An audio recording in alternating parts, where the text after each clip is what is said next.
ओम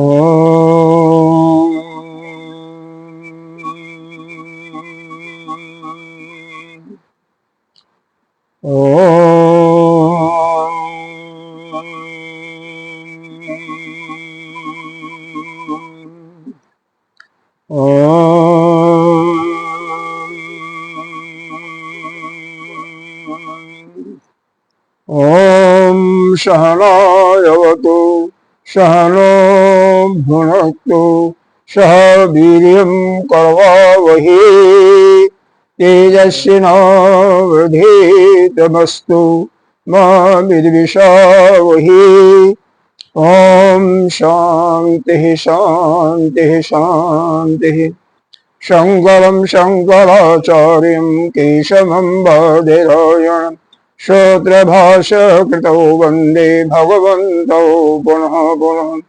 ईश्वरो गुरुरात्मेति मूर्तिभेदविभागिनि व्योमवद्व्याप्तदेहाय दक्षिणामूर्तये नमः।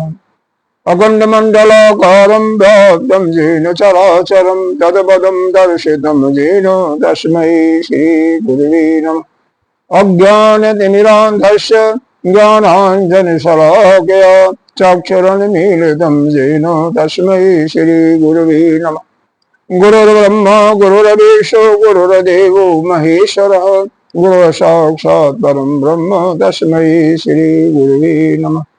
त्वमेव माता च पिता त्वमेव बन्धो च सखा त्वमेव विद्याधरणं त्वमेव सर्वं मम देव देव। गजाननं भूतगणाधिसेवितं कपितजम्बूफलचारुभक्षणम् उमासुतं शोकविनाशकारकं नमामि विघ्नेश्वरपादपङ्कजम्। अनंत श्री विभूषित श्री पंचायती महानिर्वाणी अखाड़ा के श्रोत्रिय ब्रह्मनिष्ठ वरिष्ठ महामंडलेश्वर एवं उत्तर प्रदेश समाज के अध्यक्ष श्री सदगुरुदेव भगवान के चरणों में कोटि कोटि नमन बंदन। यहाँ के अधिष्ठाता देव भक्तजन मातृशक्ति सभी के अंतःकरण में विराजमान आत्मस्वरूप परमात्मा को नमन करते हुए हम पहले कल इसी में स्कंदोपनिषद के एक मंत्र का कुछ व्याख्या किया था। हालांकि वहां पर पूरा कर दिया था लेकिन वो पूर्ण ठीक से हुआ नहीं था, तो उसको हम आगे बढ़ा करके पूरा करते हैं।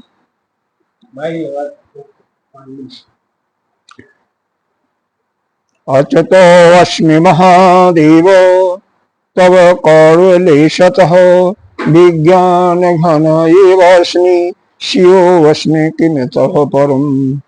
स निजं निजबद्धि भान्त्यन्तः करणजृम्भणात् अन्तःकरणनाशीन षण्भिन्नमास्तिष्ठतो हरिः। षण्भिन्नमास्तिष्ठे चाहम् अजोऽस्मि किमितः परम्। व्यतिरिक्तं जडं सर्वं स्वप्नवच्च विनश्यति चेज्जडानां तु जो द्रष्टा सोऽच्युतो ज्ञानविग्रह स एव हि महादेव स एव हि महाहरि। स एव ज्योतिषां ज्योतिः स एव परमेश्वरः स एव हि परं ब्रह्म तद्ब्रह्माहं न संशय। जीव शिवो शिवो जीवः स जीवः केवल शिवः तुषीणबद्धो व्रीहिषात् उषाभावेन तन्कुल। एवं बद्धस्ता जीवः कर्मनाशे सदाशिव पाशबद्ध तथा जीव पाशमुक्त सदाशिव। यहाँ पर स्तुति करने के बाद क्या वर्णन किया गया, वह परमात्मा कैसा है। स एव ज्योतिषाम ज्योति, जितने भी ज्योतिष हैं यानी प्रकाश हैं देने वाले, सूर्य चंद्र अग्नि, सभी को प्रकाश देने वाला वही है, यानी उसी के प्रकाश से सभी सूर्य चंद्र ग्रह नक्षत्र सभी प्रकाशित होती हैं। स एव परमेश्वर, वही परमेश्वर है, वही परमात्मा है, वही ब्रह्म है। सब यही परम ब्रह्म, वही परम ब्रह्म, उसी को परम ब्रह्म भी कहते हैं। तद ब्रह्म अहम न संशय, उसके इसलिए हम भी ब्रह्म हैं, इसमें कोई शंका नहीं। अब आप अपने को भी महसूस करें, आप भी ब्रह्म। क्यों? आप में शक्ति देने वाला, आप में चैतन्य स्वरूप, वही आत्मा के रूप में विराजमान। बिना उसके शक्ति के आप कुछ भी नहीं कर सकते हो। जीव शिव, ये जो जीव है यही शिव है, और शिव ही जीव है। स जीव केवल शिव, इसलिए जीव क्या है? केवल शिव, शिव ही है और कुछ नहीं। ऐसे है। तुषेणबद्धो ब्रीहि तुषा भावेन तंडुलः। तुषेणबद्धो ब्रीहि, जो चावल होता है ना, ऊपर छिलका होता, धान की भूसी होती है, उस भूसी से बधा हुआ होता है। या सात तुषा मोचेन तंडुला, और उस भूसी को निकाल दो तो क्या हो जाता है? वही चावल हो जाता है। तो वही खाने के जो होता नहीं। उसी प्रकार से यह जीव जो है, अगले श्लोक में है, चार पाशों से बधा हुआ है। पास समझते हैं ना? बांध दिया, जैसे नाग पास है वैसे रस्सी चार पासों से जकड़ा हुआ। और जब तक वह पाश है तब तक वह जीव है, और जैसे ही पाश मुक्त हो गया तैसे वह शिव हो गया। मतलब उन पाशों के मुक्त होते ही वह जीव हो जाता। तो कल हम इसमें इतना चिंतन किए थे कि यह पाश कौन कौन है, चार पाश कौन कौन है। तो योग दर्शन है, उसके साधन पाद का, समाधि पाद का 24वां सूत्र यह बताता है कि कौन कौन चार पाद हैं। उसी पाद को लिया गया। पाश कौन कौन से हैं? पहला पाश लिया गया, पहले श्लोक पढ़ दें, श्लोक पढ़ दें तो अच्छा रहेगा।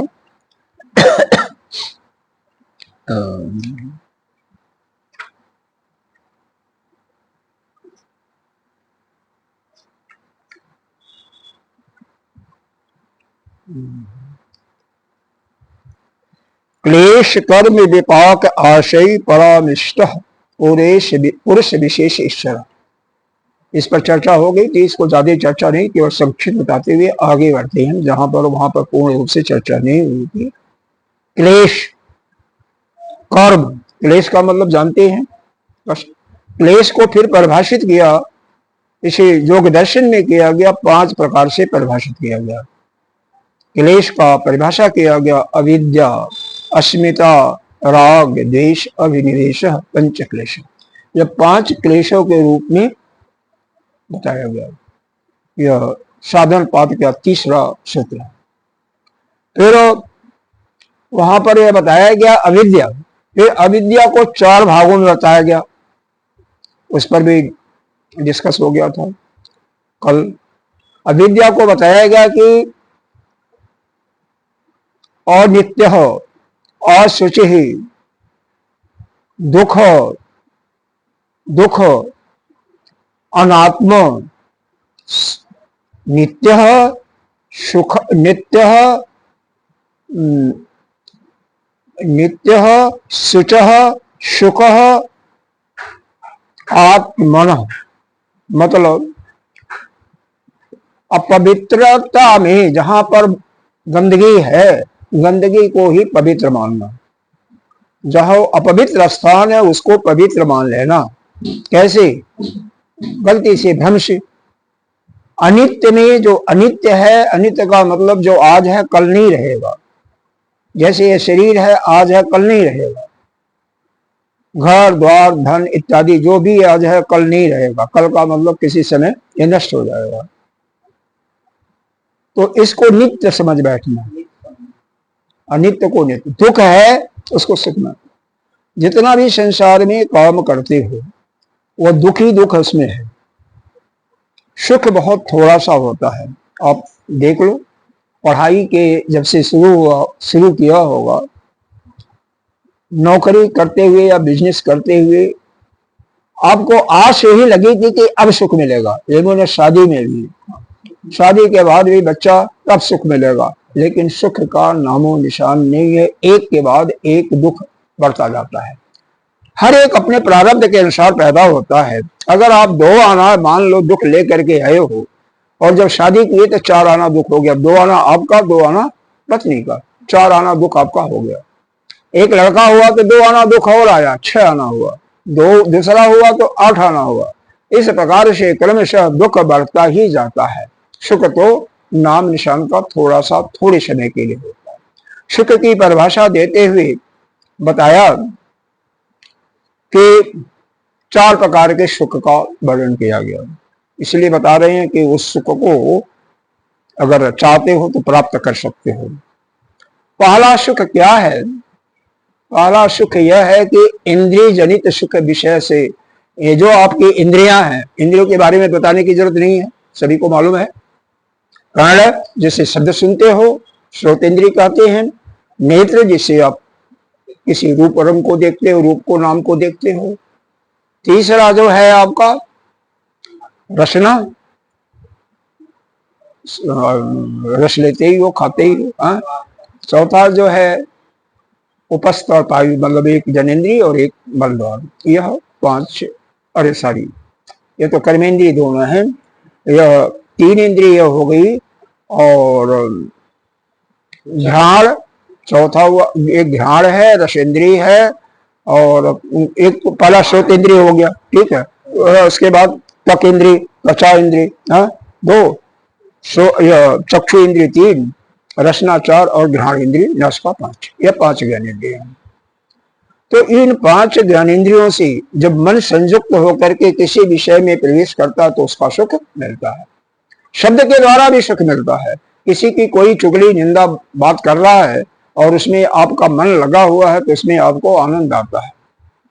इसी प्रकार से कोई सुंदर रूप है, भगवान ने बहुत सुंदर रूप बनाया, बहुत सुंदर सुंदर फल बनाए हुए हैं, सुंदर सुंदर ऐसे वृक्ष बनाए हुए जिनके फूल अच्छे हैं, सुंदर सुंदर औषधियां, वनस्पतियां, और पुरुष स्त्री तो बनाई हुई सुंदर।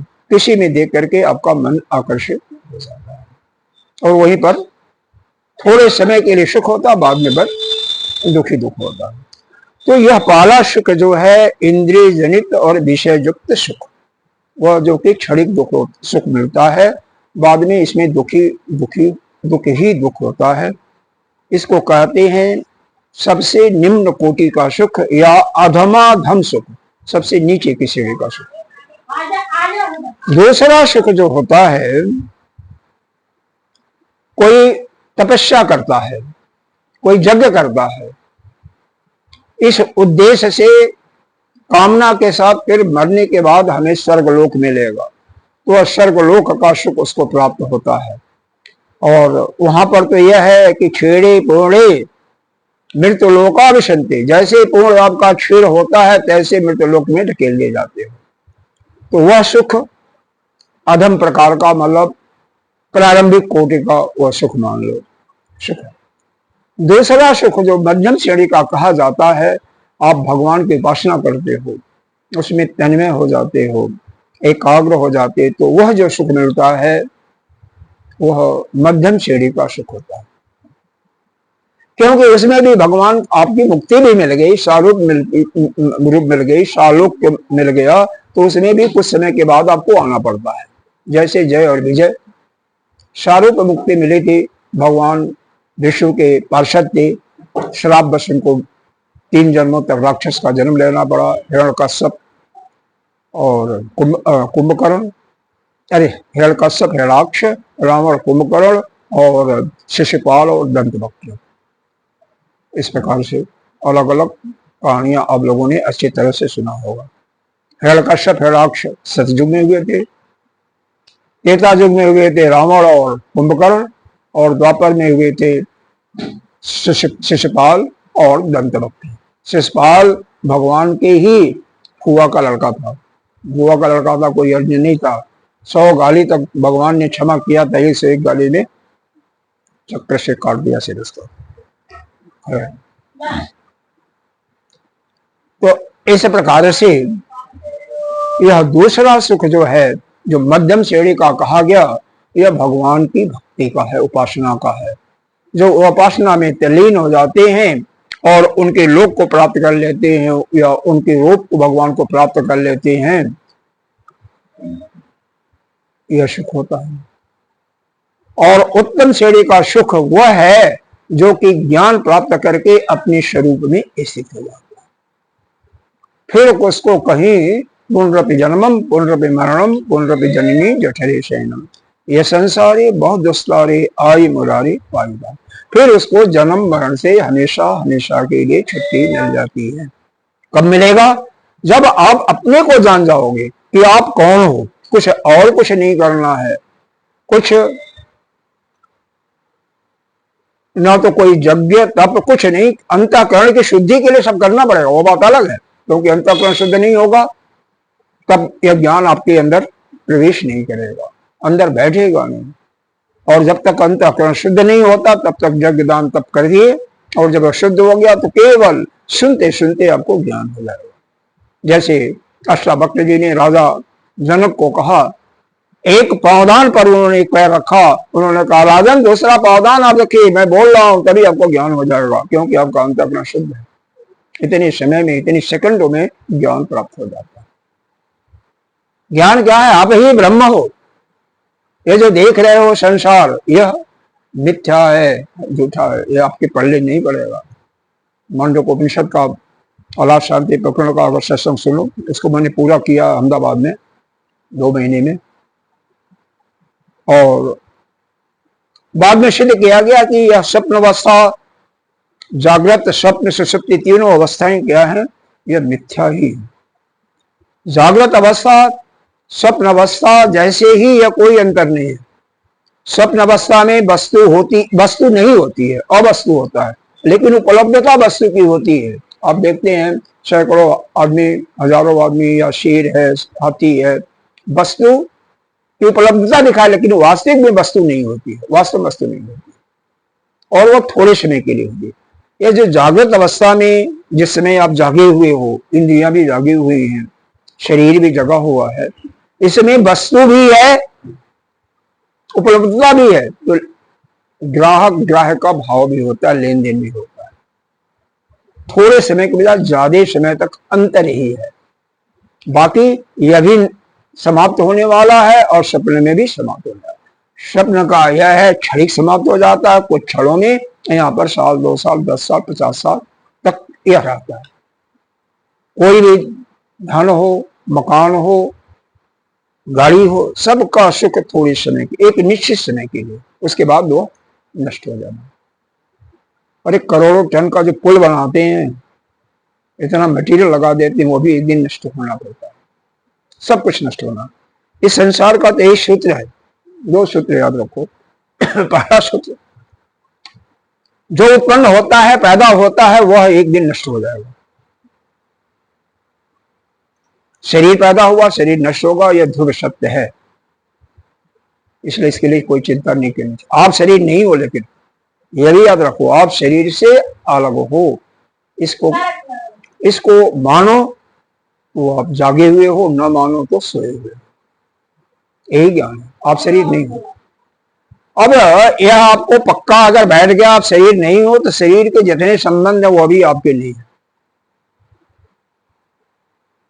इस पर चर्चा अभी कर्म पर हम करेंगे अभी आगे। अभी हम कल जो बताया था उसको संक्षेप में बता करके आगे बढ़ते हैं, ठीक है।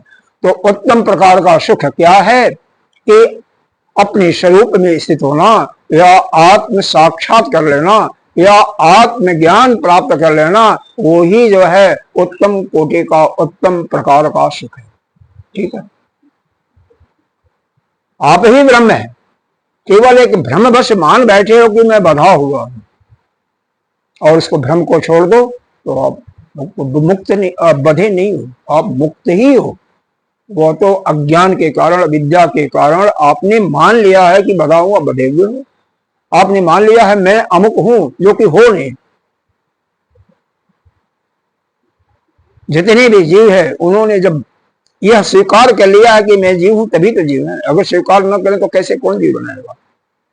वही ब्रह्म नाना रूपों में, प्रत्येक जीवों के अंदर निवास कर रहा, उसी की शक्ति से आप चल रहे हो, कर्म कर रहे हो, खा रहे हो, भोजन पच रहा है, वही है। लेकिन वही शरीर से संबंध जोड़ लिया, जैसे जोड़ा वैसे जीव बन गया। श्रुति में भी कहा गया कि उसी का प्रतिबिंब जीव है।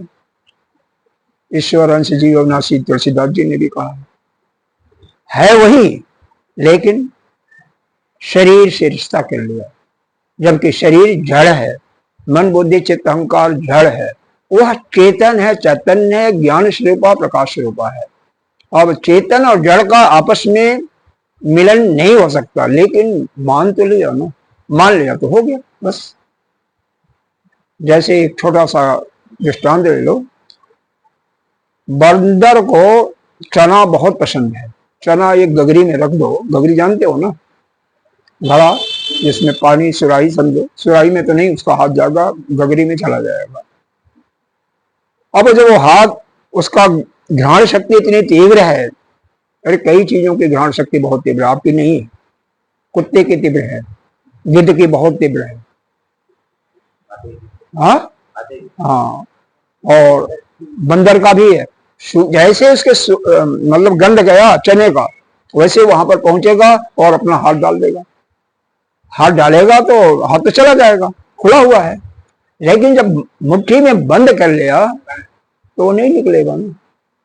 वो सोचता है कि उस घड़े ने मेरे को पकड़ लिया, कोई जानवर है उसे पकड़ लिया, और पकड़ने वाला कौन है? उसका अपना भ्रम है, उसका अपनी अविद्या है, अज्ञान है, कोई बाधा नहीं है उसको। और वही चने को छोड़ दे या थोड़ा साय से ले ले तो निकल जाएगा। लेकिन यहाँ जो बेटे सब बैठा हुआ, यह सब कुर्सियां जो है ना, ये आप लोगों के लिए ही है, बैठ जाओ। तो यह उसी प्रकार से, इसी अविद्या के कारण, इसी अज्ञान के कारण हम आप सब बधे हुए हैं। बधे नहीं है, मुक्त हैं, लेकिन बधा हुआ सा प्रतीत हो रहा है। तो अविद्या को चार भागों में बताया कि जो अपवित्र है उसको पवित्र मान लिया, अनित्य है उसको नित्य मान लिया। जैसे शरीर का बताया है, अनित्य है, मकान द्वार जितना भी है, धन इत्यादि सब अनित्य है, लेकिन उसको नित्य मान लिया और उससे हम बंध गए। एक पास तो हो गया किसका? अविद्या का। एक पास हो गया अनित्य का। दूसरा असुचि, अपवित्र जो है क्या है? एक बालक पैदा होता है तो जहां पर बालक गर्भ में होता है, मां के गर्भ में, वह कितना अपवित्र स्थान है? गर्भाशय। मल है, जो खाते हैं, मिर्चा मसाला इत्यादि है, मल मूत्र सब कुछ है उसमें, कफ भी है, 9 महीना उसमें रहता है ना, है? जो दूसरा है बीजात स्थान से तो अपवित्र हुआ। बीजात, बीज, शुक्र और जोनी, अरे शुक्र और क्या होता है, रज, ये दोनों अपवित्र ही हैं। पुरुष का शुक्र और स्त्री का रज, दोनों अपवित्र हैं। तो बीज के दृष्टि से भी यह अपवित्र है। तीसरा इसमें होता है, उसके बाद बालक बढ़ता है। बालक बढ़ता है तो क्या होता है? बालक बढ़ता है तो फिर क्या होता है? फिर उसके शरीर में रक्त होता है, मांस होता है, और क्या होता है? मांस, मज्जा, मेदा, हड्डी, यही सब तो होता है, और कुछ नहीं होता है। तो यह भी सब क्या है? इसको कहते हैं उपष्टम भाग, अष्टम भाग। तो वहां पर भी अगर शरीर का थोड़ा सा अंग काट करके गिरा दो तो उससे अपने अंग को 2 दिन के बाद आपको बदबू आएगी, नहीं रह सकते। इसके बाद होता है निषेध मार्ग। शरीर के 9 दरवाजे हैं, 2 कान, 2 नेत्र, 2 नासिका, 1 मुंह, 1 मलद्वार और 1 जनेंद्रिय मूल। इनसे गंध ही निकलता और कुछ नहीं निकलता। 2 दरवाजे और हैं, 11 दरवाजे कुछ लोग मानते हैं। एक यहाँ से मल नहीं निकलता है, जिसको मूर्धा कहते हैं। नाभि से मान सकते हो, नहीं भी मान सकते हो, दोनों बातें। इन 2 दरवाजों से केवल मल निकलता है। उसके बाद जितने रोए हैं, उन रोओं से भी क्या होता? पसीना। बदबू ही आती है और कुछ नहीं होता है। जितने दांत हैं वहां से भी मल ही निकलता है।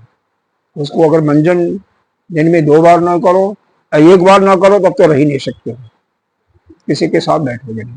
तो ये शरीर हर हालात में अपवित्र है, पवित्र किसी हालत में नहीं है, लेकिन फिर भी हम शरीर से प्रेम करते हैं, इसी को संवारते हैं, सजाते हैं और दूसरे के शरीर से प्रेम करते हैं। आत्मा से कोई प्रेम नहीं करता। आत्मा को प्रेम करे तो फिर तो काम ही बन जाए। शरीर से प्रेम करते हैं, शरीर की सुंदरता। और सबकी शरीर क्या है? यह तो 5 तत्वों का बना हुआ है। सभी का शरीर एक ही जैसे है। यही आकाश, वायु, अग्नि, जल और पृथ्वी, यही तत्व है ना। तो यह शुद्ध किसी तरह से नहीं है, अपवित्र है। इस पर भी चर्चा बहुत हुआ था, दृष्टांत भी दिए थे। इसको अब आगे हम नहीं बढ़ाएंगे, कल हो गया था। तो अपवित्र पर भी हो गया, दुख का सुख का भी हो गया। और दुख है, संसार में दुख ही दुख है, लेकिन फिर भी हमें सुख मालूम पड़ता है और उसी के चक्कर में पड़ते हैं। कोई भी काम करो, सुख थोड़ा सा, दुख इतना मिलेगा। फिर हुआ अनात्मा और आत्मा। ये शरीर आत्मा अनात्मा है, जड़ है। इसको क्या मानते हैं? 99% बल्कि 99.5% लोग शरीर को ही आत्मा मानते हैं। तो सबसे बड़ी भूल है। तो इस प्रकार से अविद्या को बताया गया। 5 प्रकार से अविद्या का अर्थ बताया गया। असुचि को सुचि मान लेना, अनित्य को नित्य मान लेना, दुख को सुख मान लेना और अनात्मा को आत्मा मान लेना, 4 प्रकार से। और फिर असुचि को 5 प्रकार से बताया गया कि यह अपवित्र ही पवित्र मान लेना। इसीलिए शरीर से जो भी, चाहे अपना शरीर से प्रेम करे, चाहे दूसरे किसी शरीर से प्रेम करे, यह अपवित्र ही है, गंदगी ही है, लेकिन उसी को मान करके हम करते हैं। इसके बाद ये बिना शरीर के कर्म हो सकता है? हाँ, नहीं हो सकता। उसके लिए कर्म पर भी आते हैं। पास की बात कर रहे हैं, पहले पास की बात कर रहे हैं। तो पहला पास तो यह हुआ आपका क्या? क्लेश। क्लेश का 5 भागों में बताया। अविद्या, अविद्या का परिवार हमने पूरा कर दिया। यह पूरे तरीके से कल भी हुआ था, कहीं और कल हुआ था। दूसरा है इसका क्लेश का अस्मिता, राग, देश और अभिनिवेश। यह भी हो गया था। अभिनिवेश का मतलब, राग देश तो सभी जानते हो, मन के अनुकूल कोई कार्य होता, पहले सोच करके आओ अमुक जगह जा रहे हैं, ऐसा हमें हमारी इज्जत होगी या हमारी बेइज्जती होगी। तो वैसा ही हुआ तो आपको सुख ही होगा, और उसके विपरीत हुआ तो आपको दुख होगा। कोई बेइज्जती नहीं मानता, कोई सभी मानते हैं हमारी इज्जत ही होगी। अब यहाँ पर आए हो, कोई चाय पानी न पूछे, जल न पूछे, पंखा भी न चले, बंद कर दे, तो आपको क्या होगा? दुख होगा ना। तो मन के अनुकूल, मन में जो पहले से निश्चित कर लिया है, उसी के कारण दुख और सुख होते हैं। जो योग दर्शन में ही लिखा हुआ है, दुखानुशाही दुख और रागानुशाही सुख, ऐसे कुछ दिया हुआ है। यह 5वां और छठा मंत्र है, देख लेना। साधन पाद का, साधन पाद का 5वां और छठा मंत्र है। यह बताया गया है। बहुत दुखानुशाही देश और सुखानुशाही राग, यह 7वां मंत्र है योग दर्शन का। दुखानुशाही राग है, प्रेम है, वही क्या है? दुख है, सुख है। और देश कर रहे हो, वही दुख है। दुखानुशाही देश, राग और देश का परिभाषा यहाँ दे दिया गया। अस्मिता का परिभाषा दिया गया, इसको भी देख लो।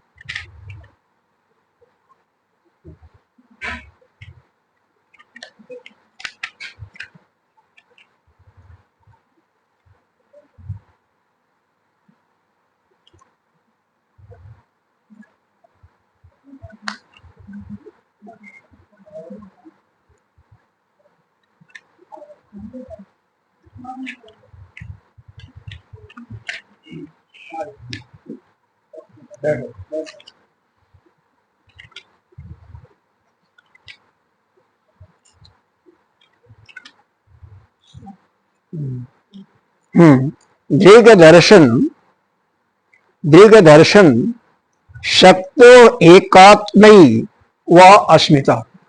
मतलब क्या बताया गया? चेतन और दर्शन में एक रूपता न होने पर, एक रूप नहीं है। अभी बताया था कि चेतन और यह शरीर जो है, शरीर जो अनात्मा है, जड़ है, जड़ वस्तुओं से बना, इसलिए जड़ है। चैतन्य, चेतन वह है जो आत्मा के रूप में है, जिसके शक्ति से आप चल फिर रहे हो, बोल रहे हो, सोच रहे हो, सब कुछ कर रहे हो। दोनों में एकत्व तो नहीं है, लेकिन एक रूपता ऐसा प्रतीत होता है, ऐसा मान लेना ही अस्मिता है। कुछ लोग ऐसे भी कहते हैं अहम के कारण ही, या जो जैसा नहीं है वैसा उसके विपरीत दिखाई देना, वही अस्मिता है। वह अहंता के कारण होता है, अहम के कारण ऐसा होता है।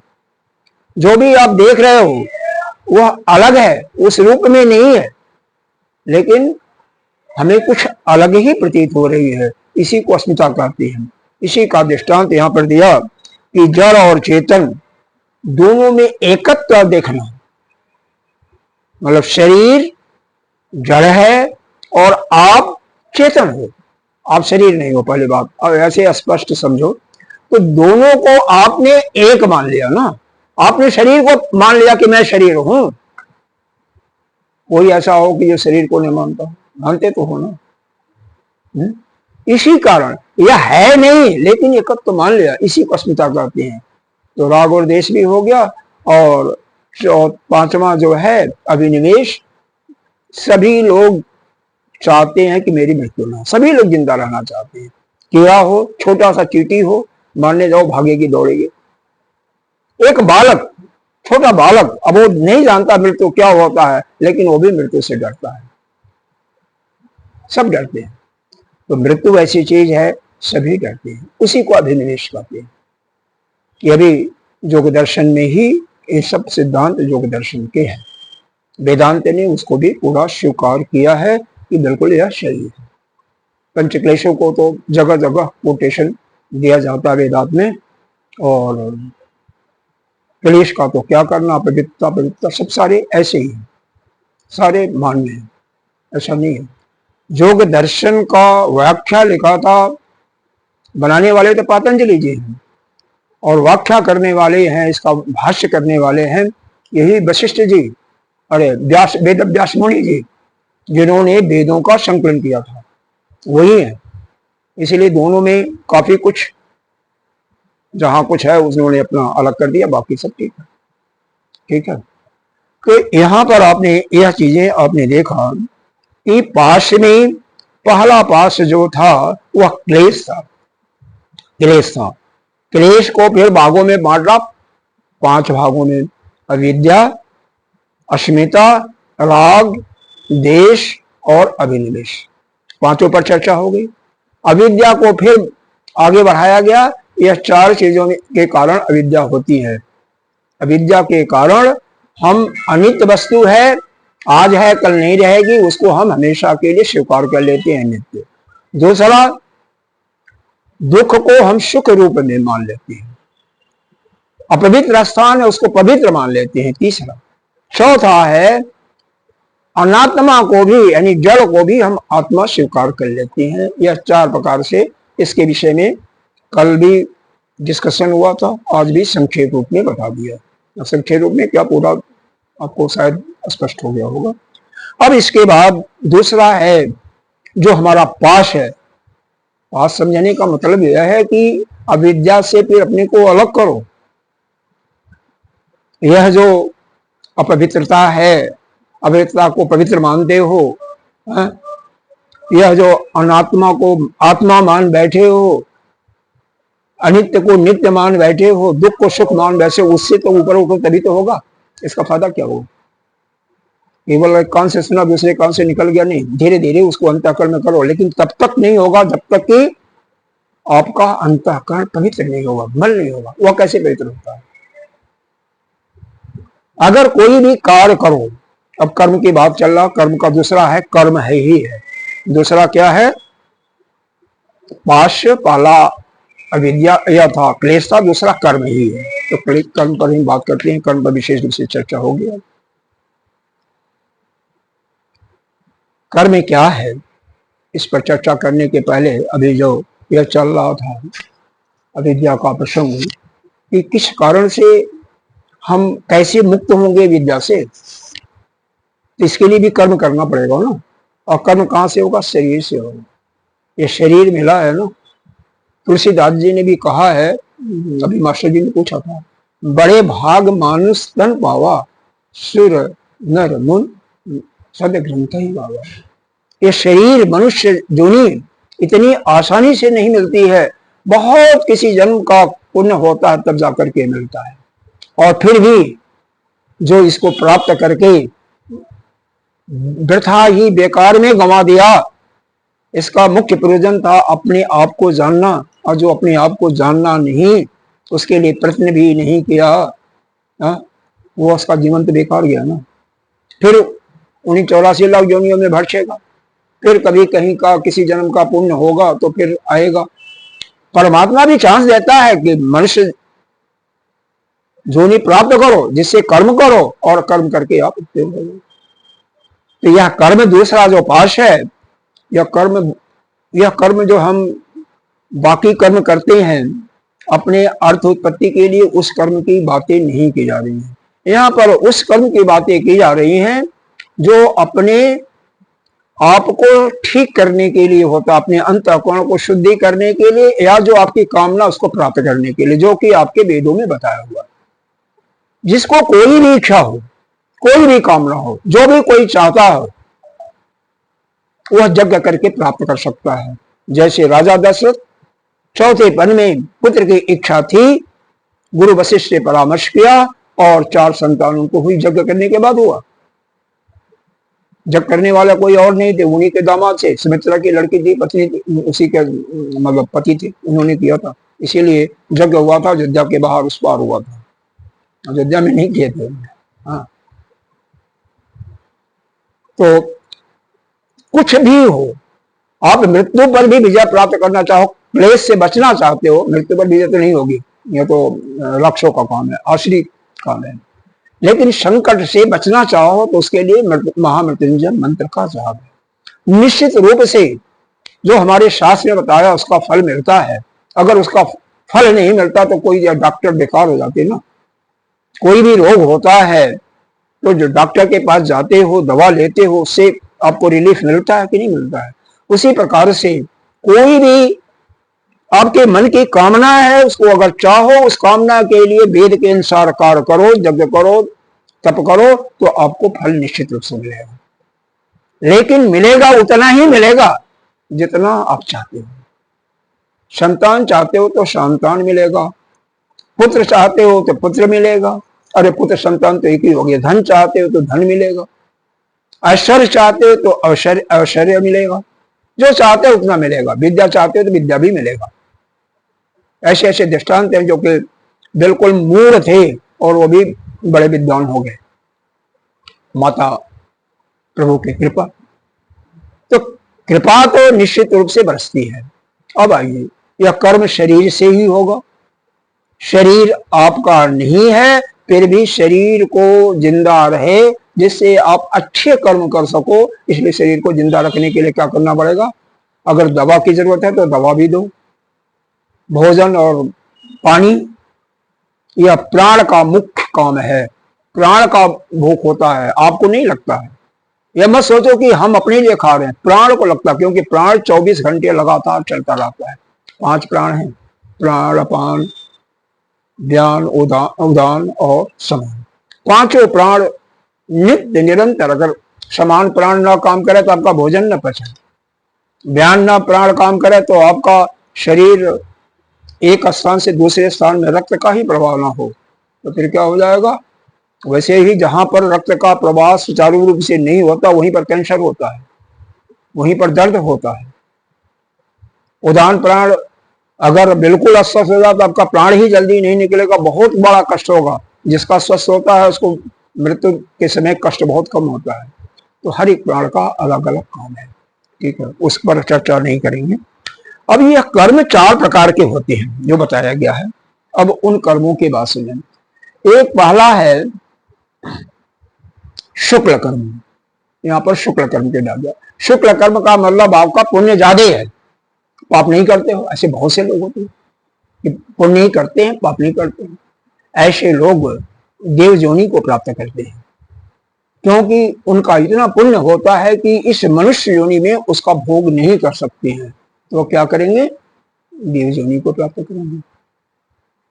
और कुछ ऐसे होते हैं कि पाप पुण्य बराबर बराबर करते हैं, शुक्ल और कृष्ण दोनों करते हैं, वही योनि मिलती है। क्या कहते हैं इसको? मनुष्य योनि उन्हीं को मिलती है जिनका पुण्य और पाप मोटा मोटा लगभग बराबर, लगभग तो नहीं हो सकता, एग्जैक्टली तो नहीं हो सकता, लेकिन 60-40, 55-45 रेशियो है, 50-50 तो नहीं हो सकता एग्जैक्टली। तो वो उनको मनुष्य योनि मिलती है। तीसरे वह होते हैं, अब इसमें भी अभी आते हैं इसकी गहराई में, जो कि कृष्ण मतलब केवल बुरे पाप करने वाले, बुरे कर्म करने वाले ऐसे बहुत होते हैं। केवल पुण्य बहुत कम कहीं हुआ, बुरा ही कर्म करते हैं, तो वो कीड़े मकोड़े, पशु पक्षी या वृक्ष इत्यादि बनते हैं। उसमें जिसका पुण्य ज्यादा होता है वह गाय बन जाएगी, जो कि पूजन होगा। हाथी वो भी पूजी जाती है। और थोड़ा और हुआ तो पालतू पशु बनेगी।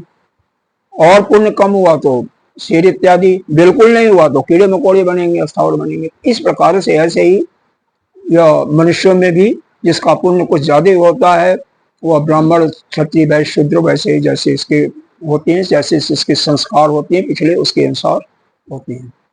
यहाँ पर एक चीज और पार्ट प्ले करता है कि उसका नाम है जिसका लेन देन जैसा होता है। लेन देन पिछले जन्म में कहाँ लेना है, कहाँ से देना, कहाँ से लिया था पैसा, चुकाया नहीं आपने, या किसको दिया था उससे लेना है, वैसे स्थान पर हो आपका जन्म होता है जहां से ज्यादा लेन देन करना होता है। जैसे आपका हिसाब किताब बराबर करना पड़ेगा, इस समय नहीं सकते। इसको कहते हैं ऋणानुबंधन योग।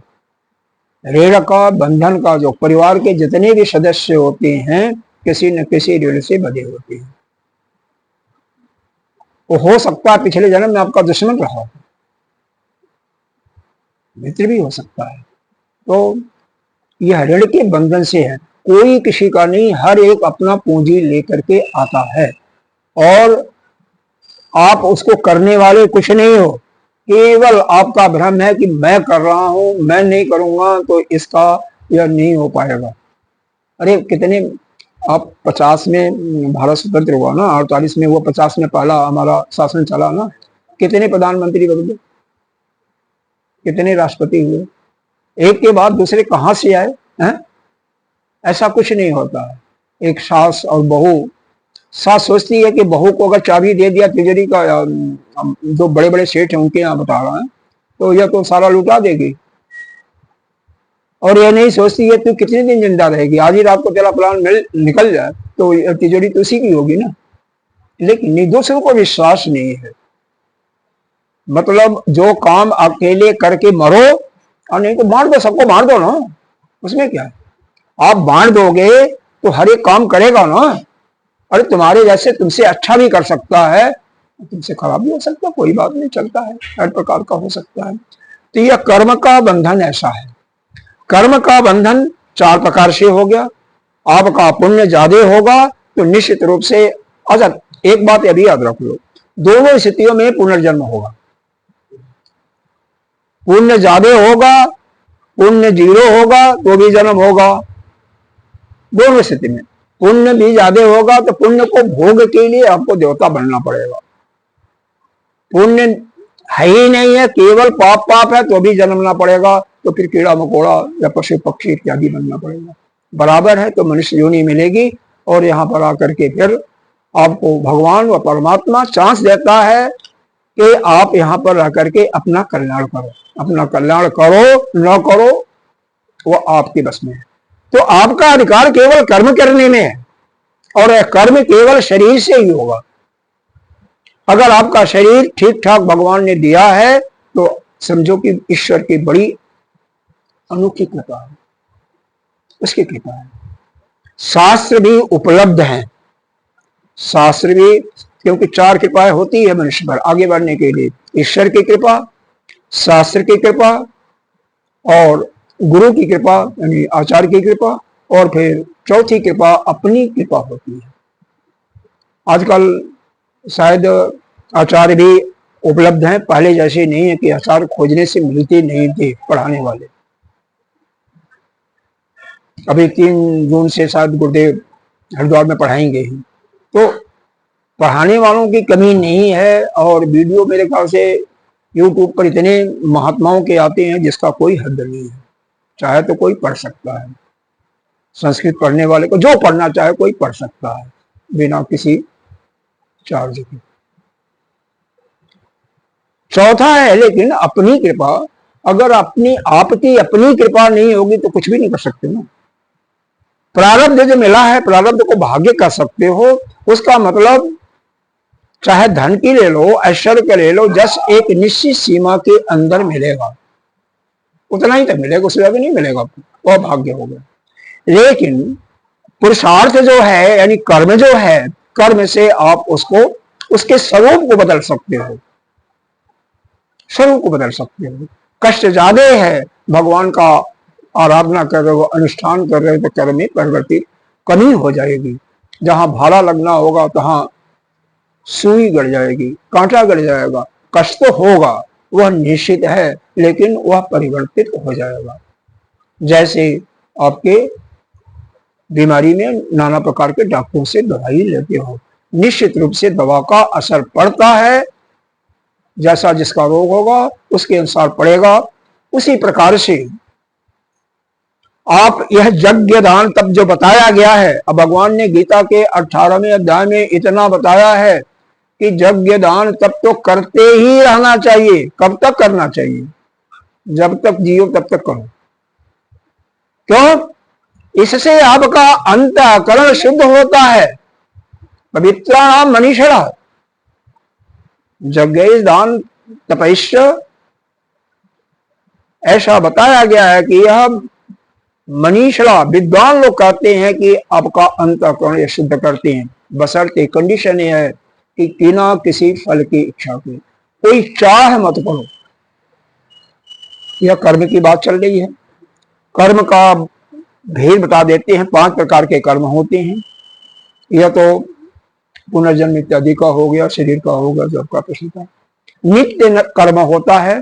नित्य कर्म क्या होता है? सबको करना चाहिए। जो जिस आश्रम में रहता है, जिस कुल का है, जाति का है, उसके अनुसार कर्म करना चाहिए। वर्ण का, जैसे ब्रह्मचारी है तो उसको वेद पाठ करना चाहिए, उसको संध्या बंदन करना चाहिए। गृहस्थ है तो यज्ञ दान तप करना ही चाहिए।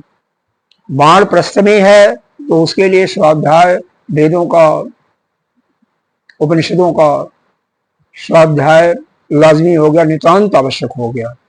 और सन्यासी है तो फिर तो अपने स्वरूप में रहने के लिए अपने ब्रह्म का चिंतन करते रहना चाहिए।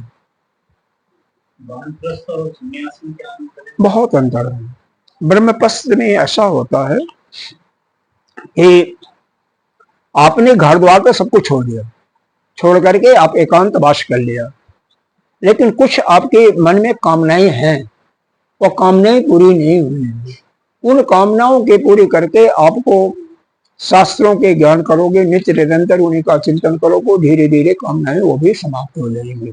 इसीलिए वानप्रस्थ का वहां पर बताया गया है। अब वानप्रस्थ के बाद संन्यास में कोई कामना तो नहीं होनी चाहिए, लेकिन अब वह मत कहना कि कितने महात्मा तो कामना से जितना, तो जैसा है वैसा होगा। वानप्रस्थ का मतलब एक ही है कि घर छोड़ दिया है। हाँ, घर में ही रह रहे हो। अगर घर में ही अगर अलग कोई किसी से संसार के किसी कार्य से मतलब नहीं रखते हो, केवल अपना कर रहे हो, तो आप वानप्रस्थ में, उसमें क्या बात है।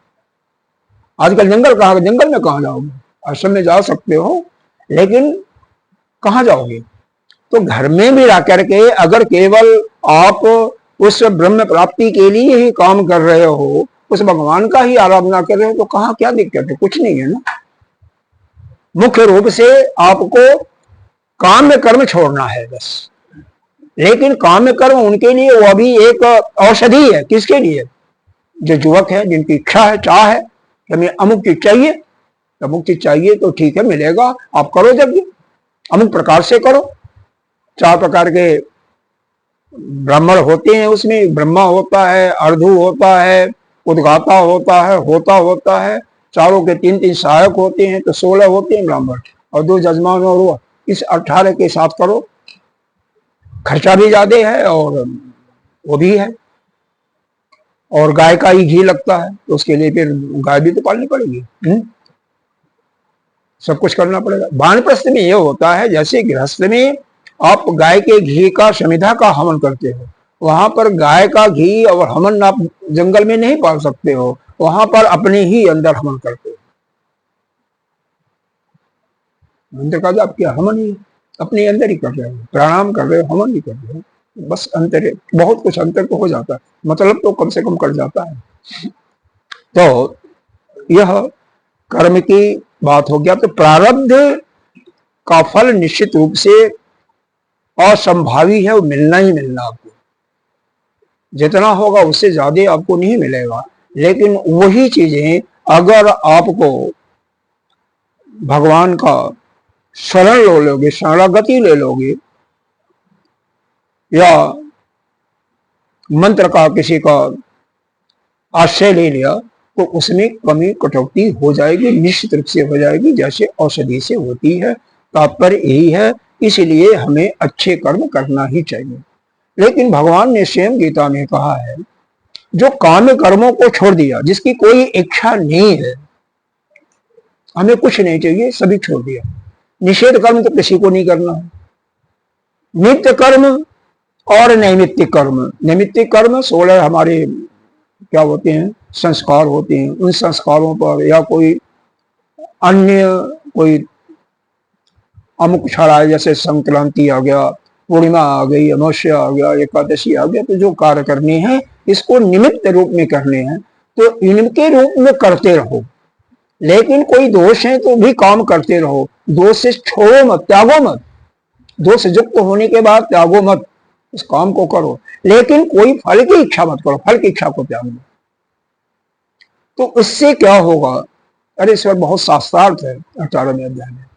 उस पर क्या होगा? आपका अंतःकरण पवित्र होगा, और जब अंतःकरण पवित्र होगा तो आप स्वतः ज्ञान के प्राप्ति के योग्य बन जाओगे, और ज्ञान के प्राप्ति के रास्ते पर चल दोगे, ज्ञान प्राप्ति के रास्ते पर चल दोगे।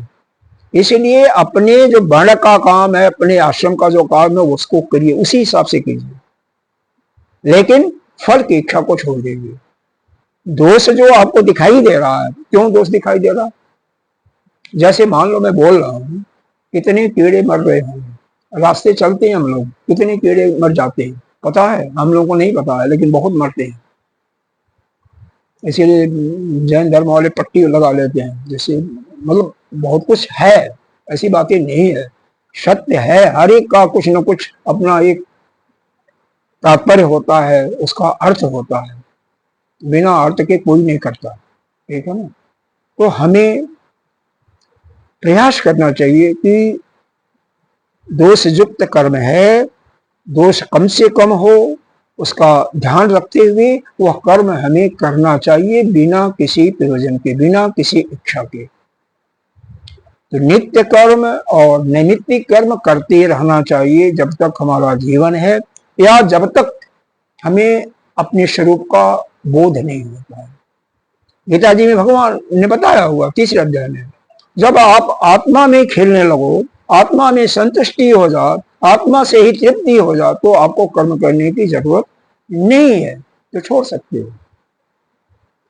और जो पिछले जन्म में यज्ञ दान तप कर लिया है, तो इस जन्म में करने की जरूरत नहीं, सीधे ध्यान में जा, शास्त्र का अध्ययन करे, कोई जरूरत नहीं। लेकिन अंतःकरण शुद्ध कैसे होगा? उसका यह है कि मनसा प्रसादेन, अगर जिसका आपका अंतःकरण पवित्र है, तो मन पर पवित्रता हमेशा आपको मुस्कान ही रहेगा। मन धूमिल नहीं रहेगा, मन प्रसन्न रहेगा। मन प्रसन्न रहेगा, आपका अंतःकरण सात्विक होगा, आपका मन पूजा पाठ में लगेगा, आपका मन शास्त्रों के श्रवण मनन चिंतन में लगेगा। ध्यान करोगे तो ध्यान की गहराई में चले जाओगे। तो यह स्वयं आपको मालूम हो जाता है कि आपका अंतःकरण शुद्ध है या नहीं है। जिसका अंतःकरण शुद्ध नहीं होगा, शास्त्रों के सुनने में उसको नींद आएगी। यह जो भी मैं कह रहा हूं, इसी को सुनने में उसको नींद आएगी। शांति तो मिलेगी, लेकिन निद्रा आएगी तो कुछ सुनेगा नहीं। ठीक है, तो इसलिए हमें हमारा मूल कर्तव्य होना चाहिए कि जो भी हमारे वर्ण के अनुसार, आश्रम के अनुसार हमें मिला है। जैसे देखा होगा आपने, रायदास एक था, चमड़े का काम करता था, लेकिन क्या था, बहुत बड़ा भगवान का भक्त था ना। ऐसा नहीं है, लेकिन वह काम ईमानदारी से करता ना। वह भी काम कर रहा था ईमानदारी से ना, किसी का कोई उसमें क्या कहते हैं, आड़ तो नहीं ले रहा था, वो डंडी तो नहीं मार रहा था ना, किसी से कुछ हेरा फेरी नहीं कर रहा था। तो ऐसा ईमानदारी पूर्वक जो कर्म हमें मिला है, परमात्मा ने पिछले जन्म के हमारे संस्कार और कर्म के अनुसार दिया है, उसको हमें ठीक ठीक उसका पालन करते रहना है। उसका हम ठीक ठीक पालन करेंगे, उसी प्रकार से करेंगे, तो निश्चित रूप से बिना किसी इच्छा के, कोई हमें चाहिए भी नहीं, तो हमारा अंतःकरण पवित्र होगा। और पवित्र हो जाएगा तो ज्ञान या अपना स्वरूप में स्थिति हो जाएगी। बस इसका प्रयोजन कर्म का यही है। ठीक है। तीसरा आता है विपाक, जो बंधन है। यह प्रश्न यह सब्जेक्ट है, विषय जो चल रहा है कि यह जीव किन किन पासों से बधा हुआ है। तो 4 प्रकार के पास होते हैं। पहला पास बताया गया क्लेश, उसका बहुत बड़ा जावर है, वो समाप्त हुआ। क्लेश के बाद कर्म, दूसरा समाप्त हुआ। क्लेश तो कल ही समाप्त कर दिया था कहीं और। फिर विपाक, कर्म का फल। कर्म का 2 ही फल है, क्या क्या 3 फल वैसे होता है। पाप पुण्य होगा, पाप पुण्य के अनुसार ही यह शरीर मिलता है। पाप पुण्य ही हेतु है, कारण है शरीर को देने वाले। पाप पुण्य 0 हो तो शरीर नहीं मिलेगा आपको। पुण्य भी ज्यादा होगा तो भी आपको आना पड़ेगा, पाप तो लगेगा ही लगेगा। और दोनों बराबर हों, एक दूसरे को कंपनसेट नहीं, पाप भी 0 पुण्य भी 0। ऐसा नहीं है 10 रुपया पाप का है और 10 रुपया पाप का है तो आपको नहीं, तो भी आना पड़ेगा। बिल्कुल ना हो, ना कोई पुण्य हो ना कोई पाप हो, तो आपको नहीं आना पड़ेगा। अब इसके लिए 8 जो हैं बताए गए हैं यहाँ पर, उसको हम आपको समझा दें तो ज्यादा अच्छा रहेगा, शायद कुछ काम करे आपको। क्या है, देखो नहीं है, 2 वैसे बताते हैं। 5 आपकी ज्ञानेंद्रियां हैं, यह 8 आपके शरीर के साथ रहते हैं, जाते हैं, इसमें से पूरी कहते हैं, क्योंकि पुरुष इसमें रहता है शरीर में। उस जिसमें आप रहते हो क्या होता है, मोहल्ला है तो अमुकपुर कहलाता है ना, उसी प्रकार से यह पुरुष इस शरीर में रहता है तो इसको पूरी कहते हैं।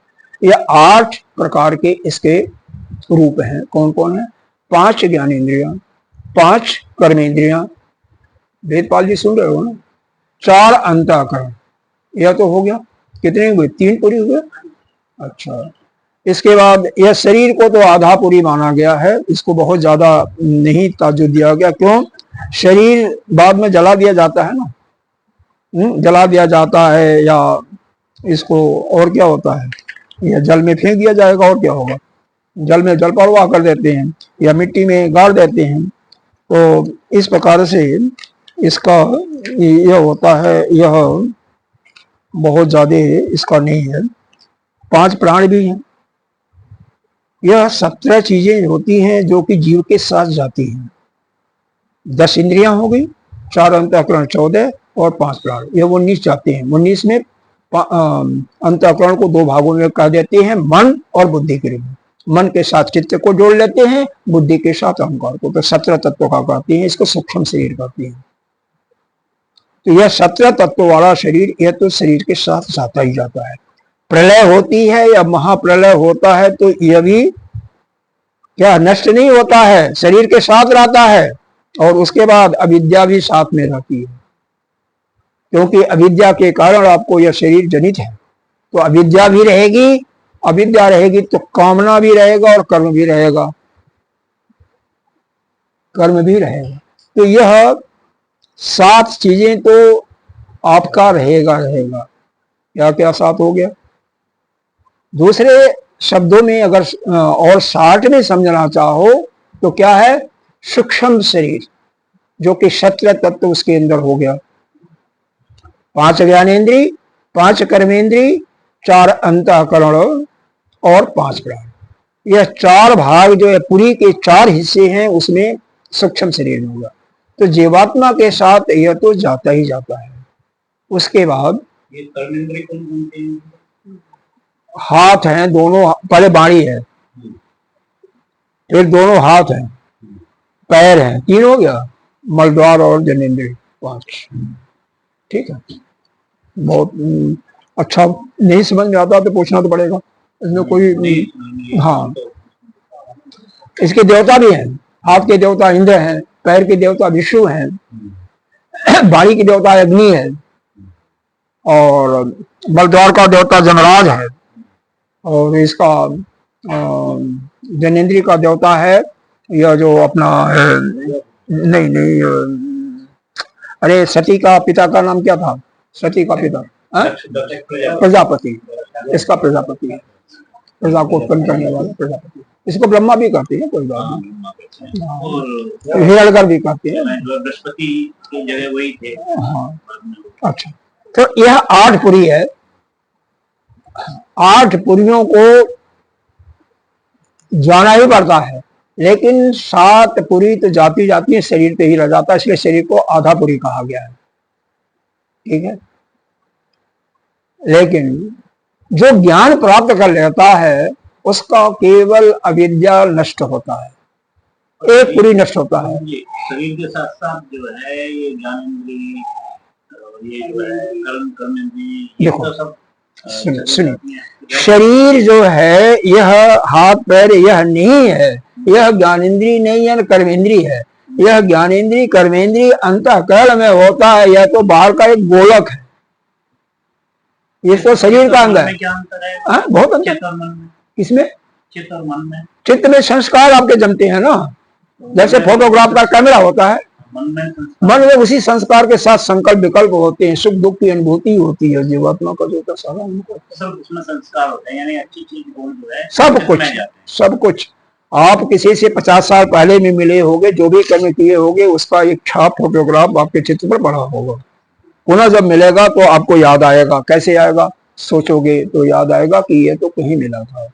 तो चित्त में होता है, जैसे गूगल पर सर्च करते हो ना, वैसे ही सर्चिंग चित्त है, लाइब्रेरी है बड़ी सी, और कितना है देख नहीं सकते हो, कोई आकार नहीं है, मन का आकार है, चित्त का आकार है, उस आत्मा का तो है ही नहीं है, ऑपरेशन से छीड़ भी नहीं सकते।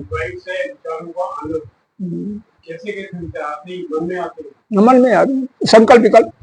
देखो इसका परिभाषा है संकल्प विकल्पो मना, संकल्प विकल्पो मना। जहां पर संकल्प होते हैं और संकल्प के साथ विकल्प होते हैं उसी को मन कहते हैं। हमारे हिसाब से तो ये ऊपरी हिस्सा जो है यही चित्त और मन नहीं, अंतःकरण में माना गया है, वो अलग अलग है। कुछ लोग मानते हैं, लेकिन अंतःकरण में ही मानते हैं। इधर में यहाँ पर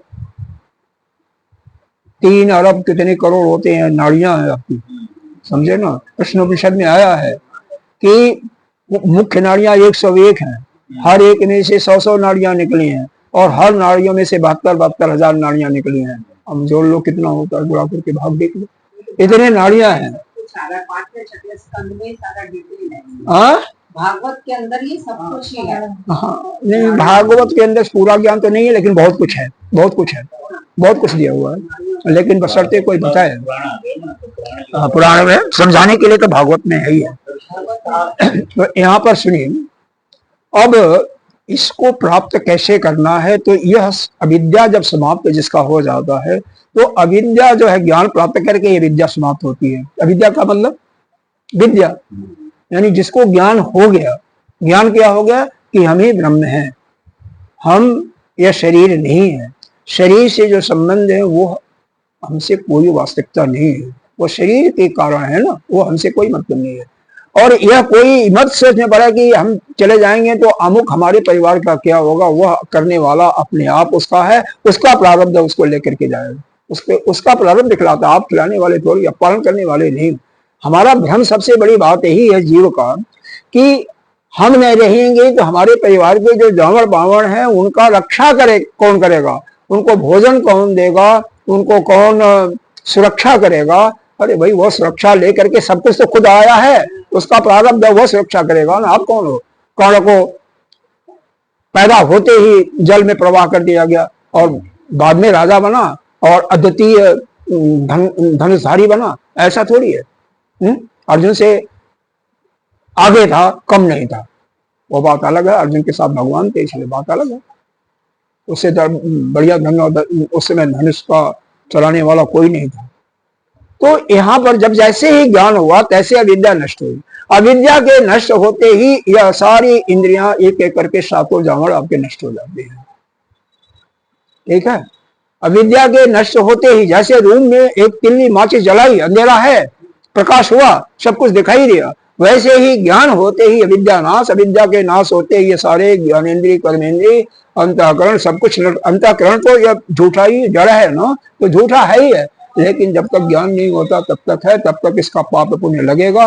और पाप पुण्य, अब ज्ञान हो जाएगा तो पाप क्यों करेगा, तो निषेध कर्म ही नहीं करेगा, उसको पाप का मतलब नहीं होता है। और फिर आपके पास केवल क्या बचेगा? अस्थूल शरीर। अस्थूल शरीर वो भी नष्ट हो जाएगा, जब मृत्यु होगी वो भी नष्ट हो जाएगा। इस प्रकार से यह 8 पुरी बताई गई हैं। तो हमें क्या करना है? हमें अविद्या को ही नष्ट करना है, अनिष्ट का। विपाक आपने समझ लीजिए, कर्म का फल पापुल, पापुल से शरीर बनता है, एक तो होता है जिससे जाति का निर्माण होता है, उसी से आयु भी मिलती है। जो कर्म करते हो उसी से आयु भी बनती है ना भाई। आयु आपकी मार्कंडेय ऋषि थे, उनका आयु बढ़ गया था केवल प्राणायाम के माध्यम से बढ़ गया था। तो ऐसा नहीं है, ये जो योगाभ्यास है इससे आयु भी बढ़ती है। प्राणायाम क्या मतलब क्या? यह कपाल भाती भस्त्रिका नहीं है, कुंभक ही प्राणायाम है। अब पढ़िए साधन पाद का 48 से 51 श्लोक होगा शायद, देखिएगा सूत्र। 4 ही प्राणायाम बताए गए हैं, वह चारों कुंभक ही हैं। जब स्वाभाविक कुंभक जिसका लग जाता है वही घंटों 2 दिन 4 दिन लग जाता है, उसकी आयु बढ़ती जाती है। वह यह कुंभक बिना किसी कुशल शिक्षक के, हाँ बिना उसके आसक्ति नहीं करना चाहिए, बिल्कुल नहीं कुंभक करना चाहिए। हाँ 10 सेकंड के लिए लगा लो, 15 सेकंड लगा लो, वो बात अलग है, जितनी आपकी क्षमता है लगाओ, ठीक है, धीरे धीरे बढ़ेगा। हाँ आप इसका मतलब है जो साधन पाठ पढ़ते नहीं हो। देखो अब यहाँ पर जिस राज ने कितनी बार पढ़ाया होगा, एक तो होता है वही आंतरिक कुंभक जो है उसको अंतः कुंभक करके बताएगा, एक बाह्य कुंभक होता है, इसमें मात्रा भी होता है, मात्रा और श्वास के साथ होता है। समय का काल का भी ज्ञान होना चाहिए, कितने मात्रा में आना चाहिए, इनके साथ जब प्राणायाम किया जाता है तो इसको आंतरिक या बाह्य कुंभक कहते हैं। 2 हो गया। तीसरा यह जो पूर्ण कुंभक जिसको कहते हैं, आंतरिक और बाह्य दोनों कुंभक, इसमें भी आपको अभ्यास पूर्वक प्रयास पूर्वक जब करते हो मात्रा और काल के साथ तब यह होता है। और चौथा है स्वाभाविक रूप से, आप कुछ नहीं कर रहे हो, अपने आप आपका कुंभक लग गया, वो है चौथा, वही सच असली प्राणायाम है। हाँ उसी पर प्रयास है, उसी पर प्रयास है। देखो कल भी हमने इसी पर, यह वास्तव में साधन पाद का जो आपका योग दर्शन है वह 24वां जो सूत्र है उसका, उसी को लेकर के कल चर्चा किया था। जीव को बांधने वाले 4 पाश हैं, उन्हीं पर चर्चा हुई। चूंकि बाद में आप लोग आए हो तो बता दे रहा हूं मोटा मोटा। तो उसमें से पहला पाश जो है वह क्लेश है। अब क्लेश पढ़ लीजिएगा, साधन पाद के दूसरे का 3रा श्लोक है, साधन पाद का 30 श्लोक है। क्लेश के 5 भागों में बढ़ा, अविद्या, अस्मिता, राग, देश, अभिनिवेश। ठीक है, अविद्या को फिर 4 भागों में बांटा, कैसे? वह 7वां 4था 5वां श्लोक होगा, साधन पाद का ही है। अनित्य, असुचि ही दुख और अनात्मा, इसको क्या देखना, असुचि को शुचि देखना, और अनित्य को नित्य देखना, दुख में सुख देखना और अनात्मा में आत्मा का अनुभव करना, यही है, इसी को बताया है और कुछ नहीं, बहुत ज्यादा है।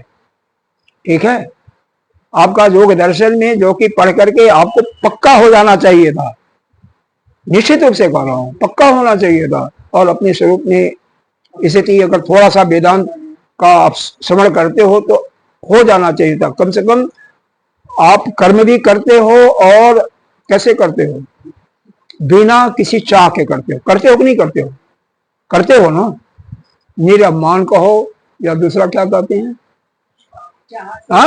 निष्काम, निरभिमान कहो या निष्काम। अभी हम अधिकतर लोग जो है चाह तो के साथ ही करते हैं। आपको छोड़ो, अब इन लोगों की बात बता रहे हैं जो कि धुरंधर लोग विद्वान हैं। हाँ, यह प्रधान है कृष्णनगर जिले के, तो इनकी बातें इसलिए कर रहे हैं। अरे छोड़ो, मंत्री हो, चलो कोई बात नहीं, मंत्री हो ठीक है। तो यह क्या मतलब है, यह क्लेश का मूल अविद्या है। अस्मिता अविद्या के 5 हैं, फिर अविद्या के 4 हैं, इन पर चर्चा हो गई थी। उसमें असुचि पर फिर चर्चा हुई थी, उसमें 5 भागों में कि यह शरीर कितना अपवित्र है, स्थान से, बीज से, और फिर उपसंभाग से मतलब बढ़ता है तो इसमें रक्त, मांस, मज्जा, हड्डी और मेदा इत्यादि ही होता है।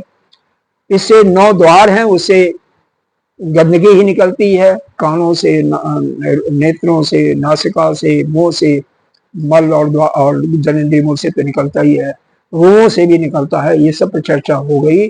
अब कर्म पर चर्चा हुई, कर्म भी समाप्त कर दिया गया।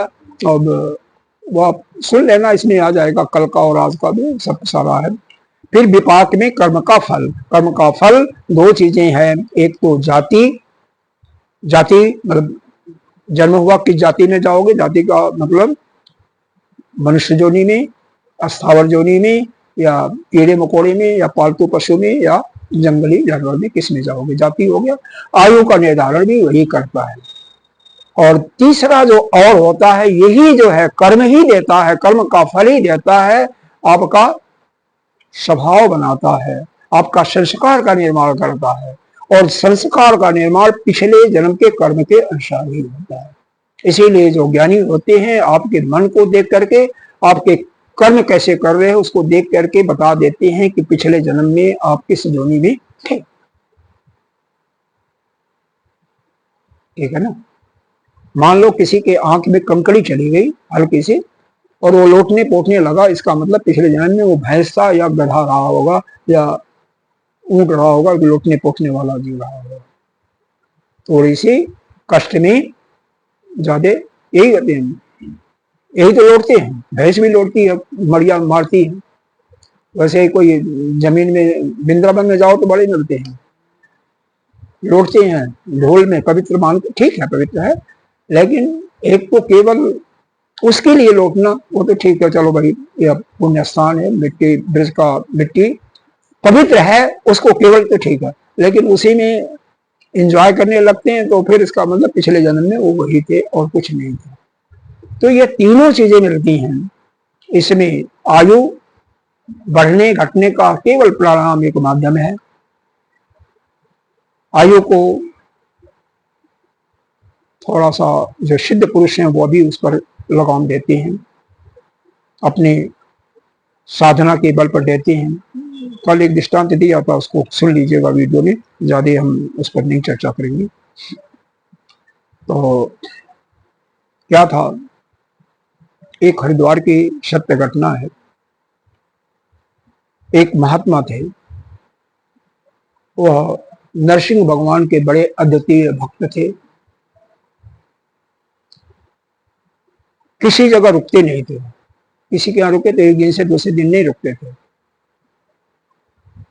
एक जमींदार के यहाँ गए, एक गांव में, जमींदार का प्रेम इतना था, 2 दिन के बाद भी वो रुकते नहीं थे, जबरदस्ती रोका कि यह कह करके कि मैं आपसे आत्मा के अतिरिक्त, आत्मा और धर्म के अतिरिक्त और किसी संदर्भ में कोई प्रश्न करूंगा ही नहीं, सांसारिक जितने भी माया से संबंधित है कोई प्रश्न आपसे नहीं करूंगा।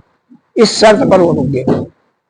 5-6 दिन रुके, अंत में 6वें या 7वें दिन उसके बच्चे को फांसी की सजा सुनाई देनी थी। कुछ गुंडे लोग थे, दुष्ट लोग थे, वह जबरदस्ती, मतलब गुंडों का तो आजकल देखते ही हो, वह गलत कर्म नहीं किया था लेकिन उसको फांसी का सजा सुनाई देना था। हो गया था, सब कुछ निश्चित हो गया था, केवल फांसी का सजा सुनाई देना, फिर इसके बाद फांसी हो जाना। अंग्रेजों का समय का बात है, अंग्रेज का ही कोई जज था, लेकिन वह धार्मिक था, थोड़ा हिंदुत्व को मानता था। यह महात्मा के पास जब वह बैठा रहा, निश्चित रूप से जो अंदर होता है ना, बाहर व्यक्त हो जाता है। दुख की गणित व्यक्त हो गई, चेहरे पर आ गई। उन्होंने कहा कि ऐसा है जमींदार, तुम्हारे अंदर कोई विशेष समस्या खड़ा हुई है, बताओ। वो कहता कि नहीं, चुप रहा पहले, क्योंकि उसने वाक्य दे दिया था ना, वचन दे दिया था कि मैं कोई प्रश्न करूंगा ही नहीं संसार का। फिर कहा नहीं, मैं आज्ञा दे रहा हूं। महात्मा ने कहा मैं आज्ञा दे रहा हूं, तो बताओ क्या है। बिना बताए हुए रोगी का रोग भी कोई नहीं जान पाता, या टेस्टिंग करना पड़ेगा, उसमें समय लगता है। बताओगे तो आसानी से उसका उपयोग हम कर देंगे, दूर कर देंगे उसको। बताया कि लड़के की ऐसे ऐसे कुछ गुंडे लोगों ने फंसा दिया और कल फांसी किस लगे। कहते हैं कोई बात नहीं, ऐसा है कि 4 बढ़िया बढ़िया मिठाई बनाओ, गंगा, शुद्ध गंगा जल से, हरिद्वार में रहते थे इसलिए गंगा जल भी वहां था, और लेकिन कल सुबह 4 बजे के पहले हमारे पास आ जाने चाहिए। 4 बजे के पहले वो मिठाई बना करके वहां रख दी। नरसिंह भगवान का आह्वान करते हैं, प्रकट हो जाते हैं भगवान। कहते हैं प्रभु यह भोग लगाओ। कहते हैं काम क्या है तेरा, कोई विशेष बात? कहते भोग लगाओ।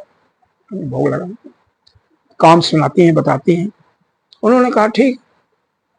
कहते हैं कि महात्मा जी ने कहा बालक यदि निर्दोष है तो इसको जान बचाओ, अगर यह पापी है, गलत काम किया है तो इसका नहीं करना, अगर निर्दोष है तो इसका जान बचाओ। वो सारा कागज बंद कमरे में, बंद ताला संदूक से निकाल ला करके दे दिए। दूसरे दिन जब सुनवाई होनी थी उस केस की, फांसी की सजा देनी थी, जज परेशान हो जाता है कि कागज कहां चला गया, सब कुछ कागज तो हमारे, चाबी मेरे पास थी, कहां चला गया। सभी से इंक्वायरी करने के बाद इसको बुलाता है जमींदार को। जमींदार बिल्कुल सीधा साधा, कोई मतलब छल कपट कुछ भी नहीं था, सीधे बता दिया कि ऐसी सी बात है। वह अंग्रेज जज आता है उसके पास, किसके पास? महात्मा जी के पास। उनके चरणों में गिरता है, प्रणाम करता है और कहता है महात्मा, मैं जानता हूं कि वो बालक निर्दोष है, अब उसकी फांसी नहीं होगी, कागज भी हमें नहीं चाहिए, आप ही रखिए, क्योंकि ये प्रभु की माया ऐसी है कि प्रभु चाहते हैं उसकी न फांसी हो, तो इसलिए वो सत्य के पक्षधर हैं, तो हम भी पक्षधर हैं, तो उसका फांसी का जो सजा सुनाई देना था उसको निरस्त कर दिया, समाप्त कर दिया। जो उन्होंने क्लेम कर दिया था उस पर उन्हीं को दोषी ठहरा करके उनको खत्म किया। जो गवाह गुजरे थे सब झूठे गवाह थे, सब कुछ समाप्त हो गया। तो निश्चित रूप से अगर कोई ईश्वर का, यानी ईश्वर का मतलब क्या, जो भी आराध्य है, जिसमें परमात्मा का आपका विश्वास है, जो 6 गुणों से संपन्न होता है पूर्ण रूप से, धर्म, ज्ञान, वैराग्य, ऐश्वर्य, यश और लक्ष्मी, और सीमित होता है, ज्ञान भी, धर्म भी, वैराग्य भी, ऐश्वर्य भी, यश भी और लक्ष्मी भी, तो उसी को भगवान कहते हैं। नारायण कहिए, ईश्वर कहिए, ब्रह्मा विष्णु महेश कहिए, ये सोपाधिक ब्रह्म की बात होती है। निर्गुण निराकार तो कुछ भी नहीं रहता, वही जो है आपका निश्चित रूप से कल्याण करता है। आप हनुमान जी की आराधना करो, जो जिसकी आराधना करता है उस पर आश्रित हो जाओ कि तुम्हारे सिवा हमारा कोई नहीं है, निश्चित रूप से कल्याण करेगा। क्यों नहीं करेगा? करेगा, करते हैं, निश्चित रूप से करते हैं। यह गारंटी के साथ हम करें, हमने खुद मिला है, ऐसी बातें नहीं मिलता है, बहुत मिलता है, लेकिन आपका विश्वास होना चाहिए। आपका विश्वास, आपका श्रद्धा है। श्रद्धा का मतलब शास्त्र में परिभाषा किया दिया हुआ है,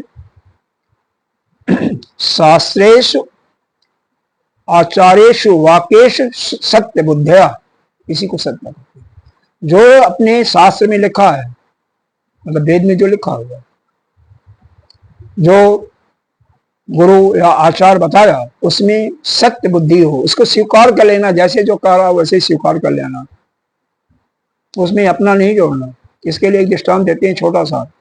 यह जो आपका धर्मराज युधिष्ठिर थे ना, पांडव कौरवों का जब हस्तिनापुर में कुरुक्षेत्र में युद्ध हो रहा था, इनका रथ पृथ्वी से ऊपर चलता था, 4 अंगुल ऊपर चलता था। जब भगवान ने कहा कि यही समय है कि तुम कहो कि अश्वत्थामा मर गया, क्योंकि द्रोणाचार्य नहीं मान रहे थे, मरा तो बेटा नहीं मरा था, मरा था हाथी मरा था, भीम ने मारा था, लेकिन द्रोणाचार्य ऐसे शख्स थे कि अगर वह मरते नहीं तो यह युद्ध पांडव लोग नहीं जीत सकते थे। इनके बस का जीतना नहीं था। अब बिना युधिष्ठिर के कहे हुए वह स्वीकार नहीं करते। युधिष्ठिर ने कहा कि मैं नहीं कहूंगा, भगवान के बात को नहीं करते हैं। अर्जुन को उन्होंने कहा कि कर्ण जमीन पर खड़ा है, निहत्था है, लेकिन मारो, बोल अभी तीर चलाओ। उन्होंने मारा, मरा। भीष्म पितामह को, शिखंडी को आगे करके कहा मारो, पीछे से मारो, मारा उन्होंने। लेकिन युधिष्ठिर ने नहीं किया। क्या कहा? अच्छा प्रभु, मैं एक बात कह देता हूं, अश्वत्थामा मरो नरो व कुंजरो, मैं धीरे से बोल दूंगा। मतलब सत्य को नहीं छोड़ना चाहते थे ना, लेकिन भगवान है तो फिर वहां पर तो भगवान तो स्वयं सत्य है ना, क्योंकि भगवान तो धर्म की स्थापना के लिए आए हुए हैं ना। इसीलिए उसी क्षण से उनका जमीन पर चलने लगा। भगवान भगवान ही है, आप ही हैं। हाँ, ज्ञान प्राप्त हो जाए तो आप भी भगवान हैं, लेकिन ज्ञान तो प्राप्त करो, अपने अंशल से कामनाओं तो निकालो, संसार को तो छोड़ो। शरीर को तो छोड़ते ही नहीं, संसार कहां छोड़ोगे? बिना संसार को छोड़ोगे कुछ मिलना नहीं है। जिसको भी मुक्त होना है, ज्ञान प्राप्त करना पड़ेगा, और इस ज्ञान की प्राप्ति में मूल जो बाधा है आपका शरीर है। यही आपका एक प्रकार से प्रसाद के रूप में, बिना शरीर के आप कर्म भी नहीं कर सकते हो, आप पुण्य भी नहीं कर सकते हो, यज्ञ भी नहीं कर सकते हो। लेकिन शरीर से करो, लेकिन इसको अलग करो अपने से ना, अपना मान करके ना करो ना। इसको कोई चाहिए, शरीर को कोई दवा चाहिए तो दो, भूख प्यास लगती है खिलाओ, लेकिन शरीर के जो जंजाल हैं उनको अपना मत मानो ना। उनको अपना मानोगे तो फिर कहाँ आपका कल्याण होगा? फिर तो अब मधे ये पाश है, बंधन है, क्लेश वह बांधता है, कर्म बांधता ही है, क्योंकि वही तो आयु भी देता है, वही तो जन्म भी देता है। कर्म का फल पाप पुण्य वही करने वाले हैं। और चौथा आशय जो है, आशय का मतलब होता है आपका वासना। अगर जरा सा भी किंचित लेश मात्र वासना आपको मरते समय तक भी रही ना, तो उसी के रूप में आपको अगला जोनी मिलेगी। और संस्कार भी एक जन्म से दूसरे जन्म में ट्रांसफर होगा। किसी जोनी में चले जाओ, वह संस्कार हुआ कहीं नहीं छोड़ेगा, जो वासना रहेगी। अरे भरत का देखा, एक हिरण के बच्चे से प्रेम हो गया था, उसमें आसक्त हो गए थे, तो दूसरी जोनी कहां जन्म हुआ? हिरण के रूप में जन्मे कि नहीं जन्मे? यद्यपि उनको ज्ञान था, सूखे पत्ते खाते थे, वह बात अलग थी, लेकिन जहां पर आसक्ति हो जाएगी वहां जाना पड़ेगा। इसीलिए संसार में रहते हुए किसी से आसक्त मत रहो। यह संसार झूठा है, इसको समझो। ठीक है, कड़वा लग रहा होगा, कोई बात नहीं, कड़वा रहो, गाली दे देना बस। संसार से तो नहीं लेते हैं, रहते हैं, जो होते हैं उनसे चिपके रहते हैं। वही तो वही संसार है। यही तो बताया जा रहा, बंधन यही है, कर्म ही बंधन है, परिवार ही के बंधन। शरीर के जो शरीर का संबंध किससे है? परिवार से ही तो, वही तो बंधन है। और चलिए अब यहीं पर इसको समाप्त करते हैं, क्योंकि बहुत समय हो गया। पूर्णमिदं पूर्णमिदः पूर्णात् पूर्णस्य उच्यते पूर्णस्य पूर्णमादाय पूर्णमेवावशिष्यते। ओम शांति शांति शांति। हरि ओम। श्री गुरुभ्यो नमः। हरि ओम। किसी को कोई प्रश्न होगा तो